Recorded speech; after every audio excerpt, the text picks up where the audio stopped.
Bom dia, boa tarde, boa noite.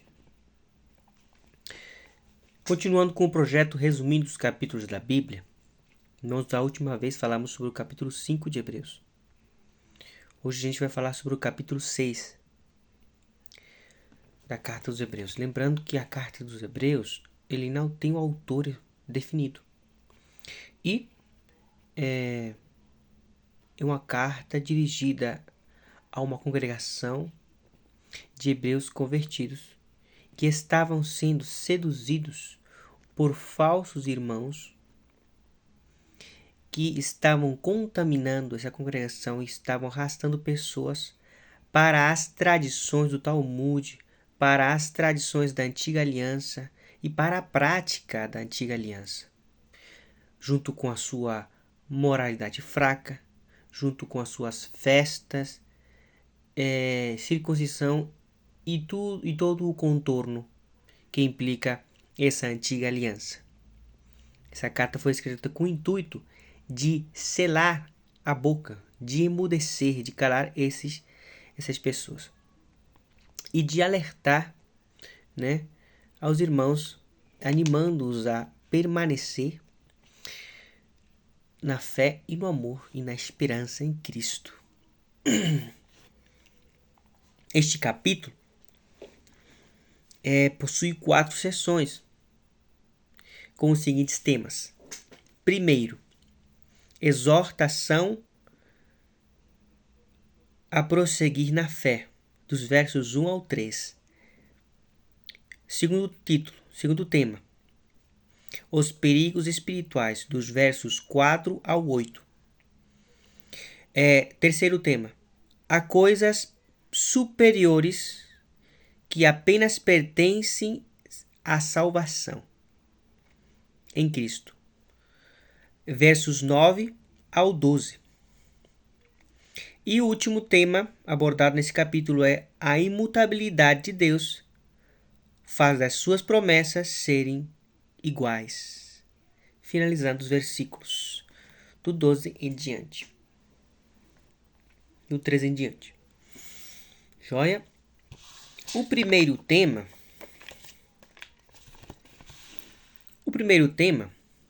possui os tópicos A e B. O tópico A fala que o cristão correto progride não duvidando da doutrina básica que foi entregue por Cristo e seus apóstolos. Ele não duvida das coisas básicas da doutrina, da doutrina de Cristo, dos ensinamentos de Cristo e de seus apóstolos. B. O cristão correto progride rumo às implicações práticas que essas doutrinas básicas transmitem no cotidianamente. Beleza? Ele sabe que tem que se batizar, ele sabe que tem que tomar a Santa Ceia, ele sabe que tem que praticar a imposição de mãos no que se refere a transmitir a autoridade eclesiástica oficializando pessoas com autoridade, investindo de forma responsável pessoas corretamente, que defendem, que têm claro a doutrina de Cristo, que vão pregar corretamente. Ele sabe a doutrina sobre o fim dos tempos, que Cristo vai voltar, coisas básicas, ele não duvida dessas coisas básicas. Ele não duvida da ressurreição, ele não duvida da vida eterna que se tem em Cristo, das coisas básicas. Ele não fica questionando, ele não fica nessa picuinha infantil, duvidando dessas coisas. Ele avança na prática. Se isso foi em memória de mim, então eu vou praticar essa memória, cultivando uma cultura cristocêntrica.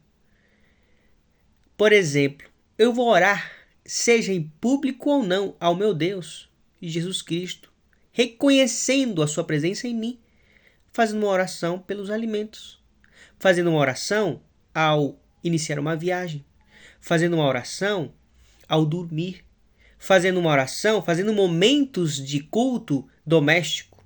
Exemplos, né? B, né? Esse é o ponto B. O segundo tema possui os tópicos A e B.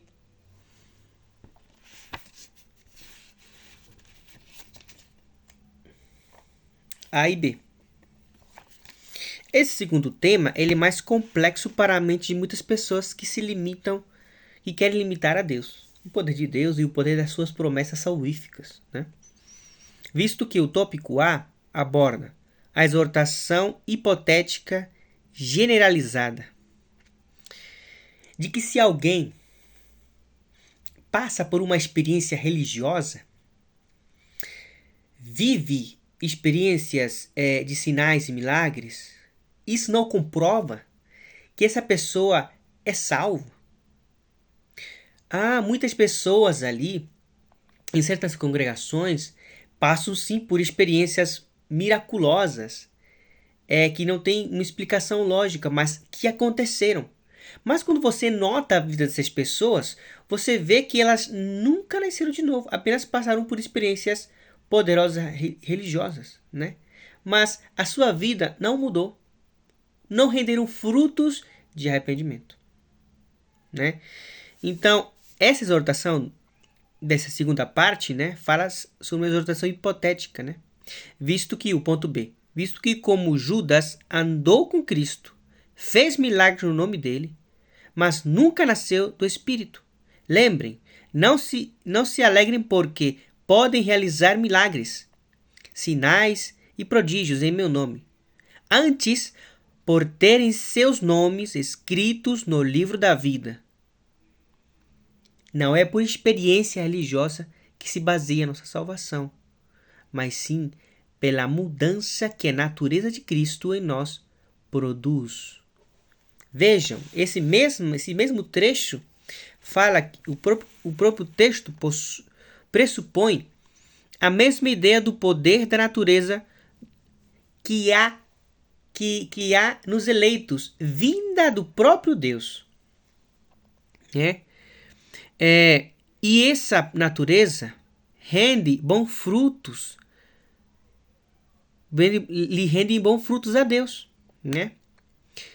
Por outro lado, dos que não possuem a eleição, cuja natureza não foi transformada, embora recebam congregadamente a mesma chuva do Altíssimo, ou seja, a mensagem, o ensino, a doutrina, estes, ao contrário, produzem obras da carne. Por isso está escrito em Gálatas 6 ao 9.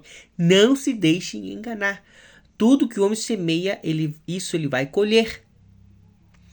Mas antes, pratiquemos o bem sem desfalecer, porque ao seu tempo colheremos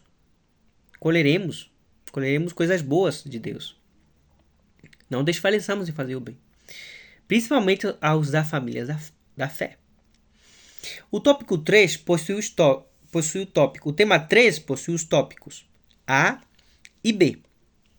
O tópico A fala sobre a certeza da salvação e ela se comprova naturalmente pelo trabalho e o amor aos santos nos serviços diligentes aos irmãos. Muitos dizem, eu tenho certeza da minha salvação, mas a tua vida prova isso?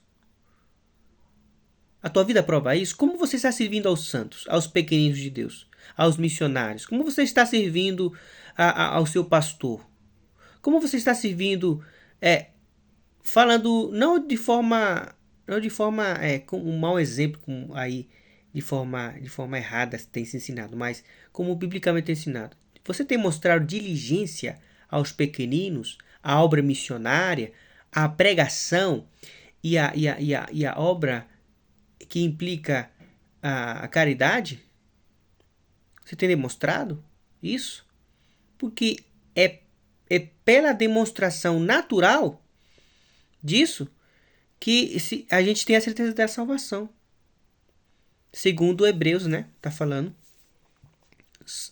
É um serviço é um trabalho em amor diligente aos irmãos. O ponto B fala, o ponto B fala que esses irmãos hebreus que permaneceram embora esse embate dos falsos irmãos hebreus e queriam arrastá-los para, para deixar de servirem uns aos outros em amor, aos santos, né? Mas servirem só ao judaísmo, esses combatiam, né? Paulo fala, ao contrário, vocês combatem de forma a indolência. A indolência, o que é indolência? Indolência é não sentir dor pelo próprio irmão que está do seu lado, pelo seu próximo, né? Não sentir compaixão. Muitas pessoas estão congregando e não tem compaixão pelo seu pastor, não tem compaixão pelo irmão que está ali pelo auxiliar, não tem compaixão pelo músico, não tem compaixão ali pelo missionário, pelo evangelista, não tem compaixão. Eu não falo de excessos, desses excessos que a gente vê aí nessas falsas congregações, mas falo não tem dor pelos seus oficiais, né? Não ora, não tem um carinho especial, né? Muito menos pelos pequeninos dali que servem ao Senhor, né? Também não tem dó. Façam seu próprio cônchavo, sua própria panelinha de amizades e se fecham ali e não se expandem e não ultrapassam as fronteiras do seu acomodo social e não prestam serviços, não se incomodam pela carência do seu próprio irmão na fé, né? Então, esses hebreus, eles rebentaram essas próprias barreiras e não se limitaram a essa influência má dos judeus, né? E combateram a indolência, imitando os personagens bíblicos que tinham esperança pelo Messias, né? Eles eram imitadores daqueles personagens bíblicos que tinham a fé em Cristo, né? Tanto da antiga aliança como daquela época, né? Que foram os apóstolos, né? E os discípulos dos apóstolos que eram pessoas, o próprio Paulo, né? O próprio Paulo e as pessoas que se converteram, né? Que praticavam a doutrina cristã, eles imitavam, né? Combatendo a indolência. O próprio Paulo ensinou, né? Na sua carta aos Efésios 4, é um exemplo que sempre eu coloco, né? Efésios 4, 28, né? Abandonando aquilo que é ilícito, que se faz com as mãos. Abandonando o roubo, aquele que rouba não roube mais, mas faz aquilo que é honesto com as mãos, para que tenha com o que acudir ao seu irmão que está passando por um momento de necessidade, né? Deixar de fazer o mal e fazer o bem. Isso implica uma vida cristã completa, plena. Vai além da doutrina. Vai além da doutrina correta. É uma implicação da doutrina. O que te leva? Se Cristo foi justo, que foi santo, se Cristo foi exemplo de obediência, se foi exemplo de perdão e de uma obediência submissa a Deus e de um serviço completo ao próximo, o que implicaria isso? Sermos iguais, sermos imitadores dele. Então, eles combatiam a indolência. Eles praticavam de forma contumaz e insistente o amor primeiramente aos seus irmãos. Tem um degrau de caridade, tem um degrau de amor, de ação amorosa. Primeiro, a sua família. Seja em Cristo, seja na carne. Primeiro. Depois, aos de fora da igreja. E depois ao resto. Né? Primeiro aos santos, né? Aos santos que se esforçam, que ensinam e que fazem o bem, realmente que têm mostrado frutos de que são santos e que são irmãos dedicados a Deus, né? Aos irmãos na fé, à família na fé, depois aos de fora, ao próximo, comum. Então, é esse degrau. É esse degrau. Você não pode pular isso. Tá implícito no texto de Hebreus. Primeiros da família do sangue de Jesus. E é uma classificação interna.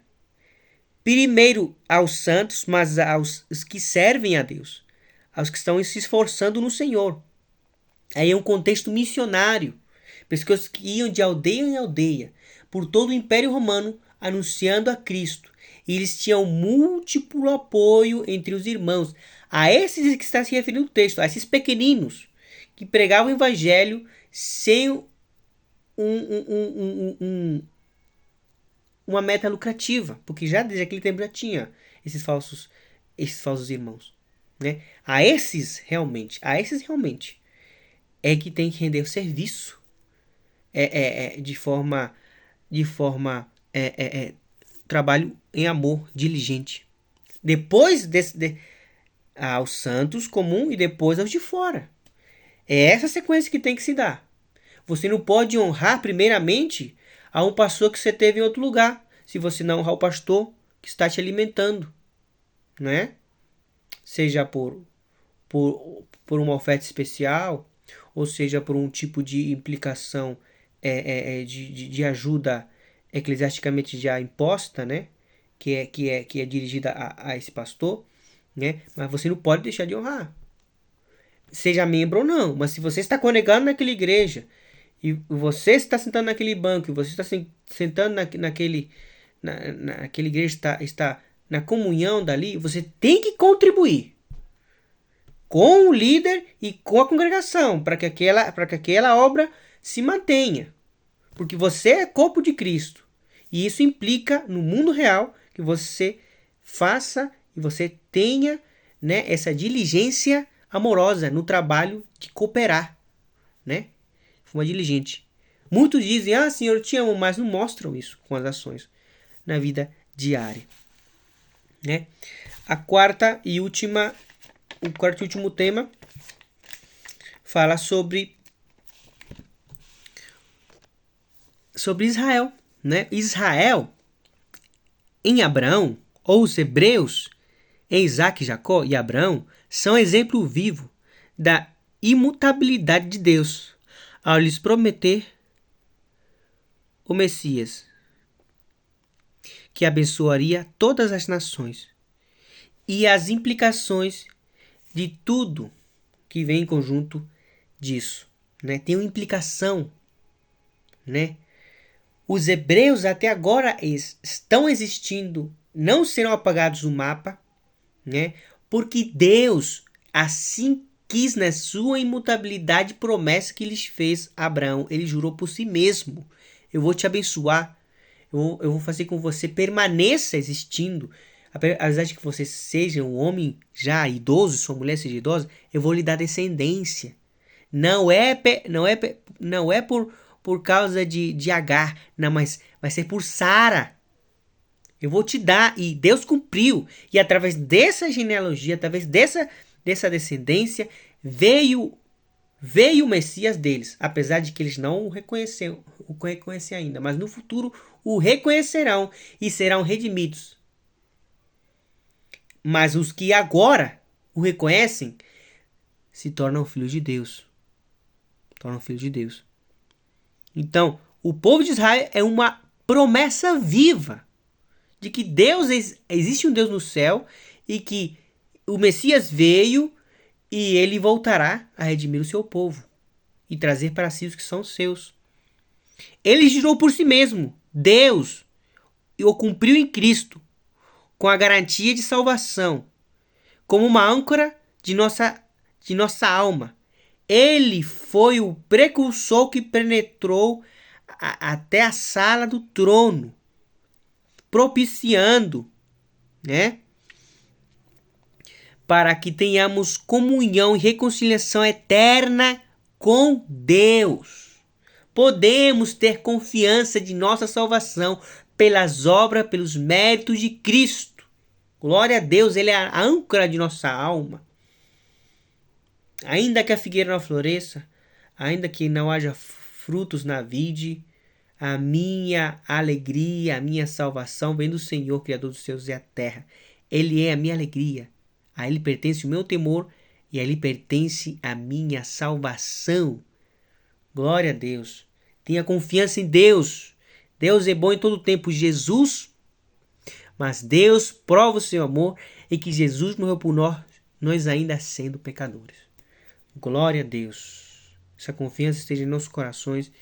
Nos dê força para continuar nessa caminhada e prosseguir numa vida prática que mostra a luz de Cristo através de nossa vida.